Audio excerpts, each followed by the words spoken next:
Hello नमस्कार दोस्तों। नरेंद्र मोदी कल बिहार में आए और उन्होंने सभा की मिथिलांचल के क्षेत्र में, और सभा करते ही इन 6 जातियों का नाम ले लिया। और बाकी सभी जातियों को से क्या हो गया, मतलब इन 6 जातियों के प्रति नरेंद्र मोदी की एकदम उत्सुकता दिखी और इन 6 जातियों को अपने पक्ष में करने के प्रति उत्सुक रहे और बाकी सभी जातियों को नहीं। तो क्या इन 6 जातियों से नरेंद्र मोदी डर गए हैं बिहार में, खास करके बिहार में? क्योंकि नरेंद्र मोदी तो जातियों को लेकर बातें कभी खुलकर नहीं करते थे और ना ही नाम लेते थे। वो धर्म की राजनीति करती थी बीजेपी, पहले भी और अभी भी। लेकिन बिहार में क्या धर्म की राजनीति कमजोर पड़ती दिख रही है? और बिहार में जिस प्रकार से फर्स्ट सेकेंड फेज के चुनाव में जातियों का वर्चस्व ज़्यादा दिखा, इस चलते नरेंद्र मोदी का एहसास हो गया कि बिहार में बिना जाति के हम चुनाव नहीं जीत सकते। और इन 6 जातियों का नाम लिया और उन क्षेत्रों में खास करके जहाँ जहाँ उनका कैंडिडेट है और इन 6 जातियों से एक गहरा संबंध है। तो वो कौन कौन सी जातियाँ और उनसे क्या संबंध है, किस कारण उनका नाम लिया गया है, तो चलिए जानते हैं। दरअसल बात यह है कि जब नरेंद्र मोदी सभा कर रहे थे तो इन 6 जातियों का नाम लिए। यादव, कुर्मी, धानुक, रविदास, पासवान और मुसहर, ये 6 जातियों का नाम लिए। तो ये 6 जातियाँ को किस लिए नाम लिया? ऐसे कहा जाता है कि सभी जातियाँ किसी न किसी पार्टी के संकेतक हैं और किसी न किसी जगह बंधे हुए हैं। तो जानते हैं कि ये 6 जातियों का ही नाम क्यों लिए, और क्या मोदी को लग रहा है कि ये 6 जातियाँ जो है बिहार में हमारी चुनावी कैंपेन को गड़बड़ा सकती है? 2024 का जो 400 पार सीट है या फिर जो बहुमत सिद्ध करने के 400 पार, तो इस बार अब मोदी को भी लगने लगा है कि नहीं आएगा। तो जो भी मोदी का मतलब कि लक्ष्य है उसमें गड़बड़ा सकती है। तो चलिए जानते हैं एक करके सभी जातियों के। सबसे पहले कुर्मी और धानुक। तो कुर्मी और धानुक का नाम इसलिए नरेंद्र मोदी को लेना पड़ गया क्योंकि जिस प्रकार से मुंगेर में अशोक महतो को टिकट दिया गया और वहाँ जिस प्रकार से उनका कैंपेन चल रहा है तो लोगों का हुजूम जुट रहा है, जिसके चलते कल ललन सिंह ने भी उन पर हमला किया। और कहा यह जा रहा है कि आनंद सिंह भी पैरोल पर निकाले जा रहे हैं, वो भी मोकामा लोकसभा क्षेत्र के रहने वाले हैं और बाहुबली हैं। तो बाहुबली के खिलाफ बाहुबली को ही उतारा जाएगा।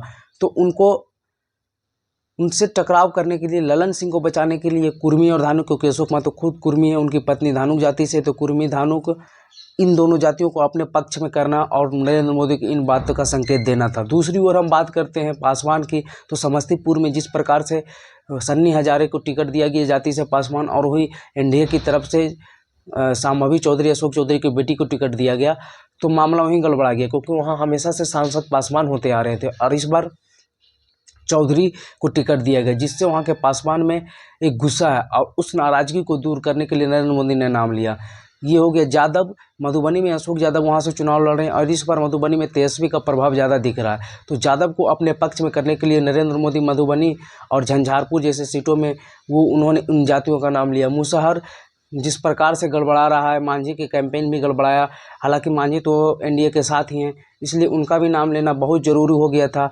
वही हम बात करते हैं रविदास। तो रविदास को इसलिए नाम लेना जरूरी हो गया क्योंकि जो है मायावती 11-12 सीटों पर अपना कैंडिडेट उतारे और कहा जाता है रविदास जो है वो मायावती का वोटर है। तो इन सभी को अपने पक्ष में करने के लिए जब नरेंद्र मोदी की इन बातों को जानकारी दी गई होगी तो वो अपने पक्ष में करने के लिए इन सभी जातियों का नाम लिया और चुनावी माहौल में इन सभी जातियों को अपने पक्ष में करने की बात की। और जिस प्रकार से बिहार में जातीय रंग लेते हुए दिख रहा है चुनाव, तो मोदी को एहसास हो गया है और इसे कसर नहीं छोड़ना चाहते क्योंकि 2 फेज का चुनाव खत्म हो गया। अब बिहार की लगभग 9 सीटों पर चुनाव खत्म हो गया, बस 31 सीटों पर चुनाव बचा हुआ है। तो उन 31 सीटों पर मोदी कोई कसर नहीं छोड़ना चाहते इस बार के चुनाव में, और इसीलिए वो जाति पर भी आ गए।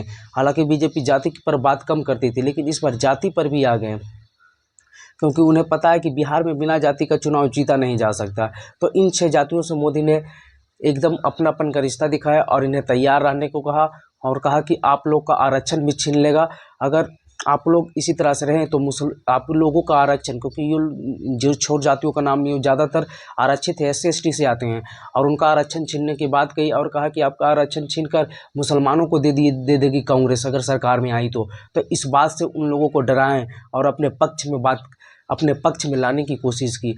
तो देखते हैं इनका कितना असर पड़ता है इस थर्ड फेज के चुनाव में बिहार में और आने वाले आगे फेज में, क्योंकि अब चुनाव का माहौल एकदम धीरे धीरे गड़बड़ाते जा रहा है। बयान एकदम नेताओं को, बड़े बड़े नेताओं को बदलते जा रहा है। अब एकदम टक्कर वाले बयान आते जा रही है। तो आगे देखना होगा कि किस प्रकार का बयान आगे भी आता है और विपक्ष की ओर से क्या पलटवार आता है। तो चलिए ऐसे ही इंफॉर्मेटिव वीडियो देखने के लिए हमारे चैनल में बने रहें।